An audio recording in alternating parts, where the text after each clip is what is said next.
Welcome to the Bluebeam Revu tutorial by Brighter Graphics. In this video, we will see how to create custom columns in Bluebeam's Markups List for seamless estimation workflows using custom columns and values. Let's see how you can do so.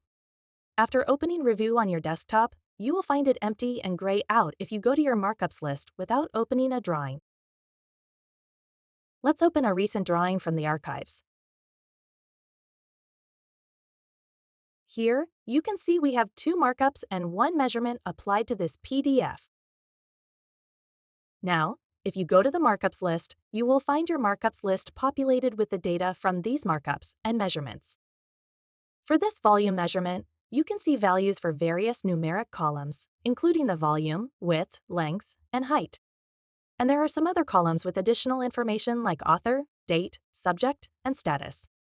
The volume measurement also considers the shape's area by multiplying the width with the height of the 2D rectangular region. We can enable the area column by going to the Columns option from the Markups List dropdown. Here, you will get the area, and the Volume tool shows this value by multiplying the area by the depth of this rectangular field. Watch our video tutorial to understand how volume measurement works in Bluebeam Revu.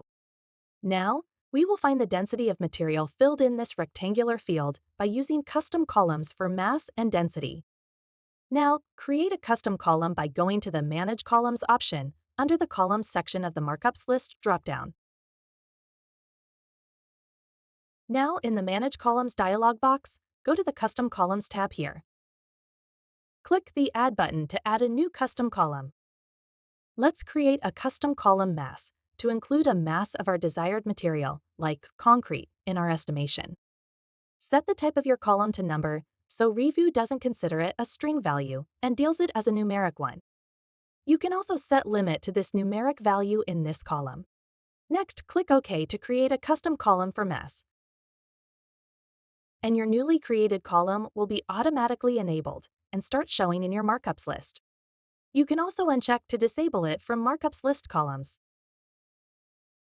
To add value to this column for volume measurement, right-click on your measurement markup in the Markups list to access properties. You can directly access the properties panels in the panel bar after selecting the markup. Now, scroll down to the Custom section, where you can manually add value to the mass field. Let's set it to 20, and your mass column will start showing this value for the selected measurement.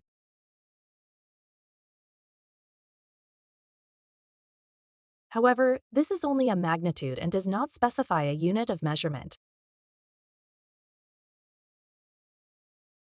To avoid confusion and eliminate any chances of mistaking value, we can go to the Manage Columns option to specify your desired unit in the column's label. Now go to the Custom Columns tab. Select your custom column and hit the Modify button. Now let's add kg in the column name.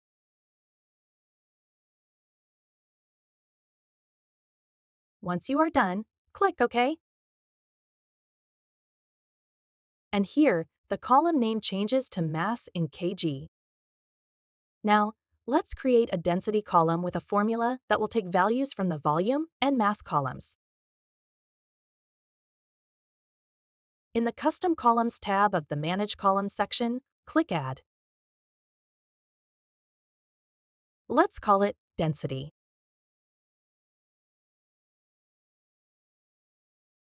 And set the column type to Formula. In the newly created expression field, when you type mass, it will automatically suggest selecting mass by pressing the Enter key. Now, add a slash sign as a divide operator.